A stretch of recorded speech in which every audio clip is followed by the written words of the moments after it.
नमस्कार। तर चला आज आपण जाणून घेऊयात अष्टविनायक यात्रेतील दुसरा गणपती म्हणजे सिद्धटेकची कथा। सिद्धटेक हे भीमा तीरावर वसलेले अहमदनगर जिल्ह्यातील व कर्जत तालुक्यातील मंदिर आहे। कोणत्याही कामाची सुरुवात जर आपण गणेशाच्या पूजनाने केली तर ते कार्य सफल होते असा श्री गणेशाला वर मिळाला होता। त्यामुळे जेव्हा ब्रह्माने मानव निर्मितीला सुरुवात केली त्या अगोदर त्याने श्री गणेशाचा आशीर्वाद घेतला। सर्व देवांच्या मदतीने त्यांनी मानव निर्मितीला सुरुवात केली। त्याच वेळी भगवान विष्णू निद्रेत असताना त्यांच्या कानातून दोन राक्षस जन्माला आले। त्यांचे नाव मधु आणि कैटभ होते। याबद्दल भगवान विष्णूला काहीच कल्पना नव्हती।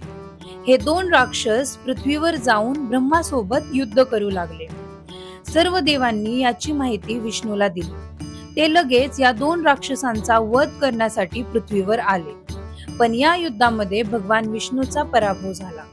या पराभवानंतर विष्णू कैलासावर भगवान शंकराकडे गेले। शंकराने त्यांना सांगितले की जर तुम्ही युद्ध करण्यापूर्वी श्री गणेशाचे नाव घेतले असते तर तुमचा पराभव कधीच झाला नसता। त्यानंतर भगवान विष्णू एका टेकडीवर जाऊन गणेशाची आराधना करू लागले। यावर प्रसन्न होऊन भगवान गणेश प्रकट झाले आणि त्यांनी भगवान विष्णूला विजयाचा वर दिला। त्यानंतर भगवान विष्णूने त्या दोन राक्षसांचा वध केला आणि हे कार्य सिद्धीस नेले। या कामासाठीची सिद्धी त्यांना ज्या टेकडीवर मिळाली त्याला सिद्धटेक असे म्हणतात आणि ज्या ठिकाणी भगवान गणेश प्रकट झाले त्या ठिकाणी सिद्धिविनायकाची स्थापना भगवान विष्णूने केली।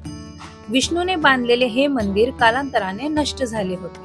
त्यानंतर असे सांगितले जाते की एका गुराख्याला गणपतीने साक्षात दर्शन दिले आणि तेथील गणेश मूर्तीबद्दल सांगितले। तेव्हापासून तो त्या गणेश मूर्तीची पूजा करू लागला। तो गुराखी भीमा नदीच्या पाण्याने गणेशाला स्नान घालून आपल्या शिदोरीचा नैवेद्य दाखवत असे। म्हणून सिद्धटेकचे मंदिर अतिशय पवित्र मानले जाते जिथे भक्तांच्या मनोकामना पूर्ण होतात।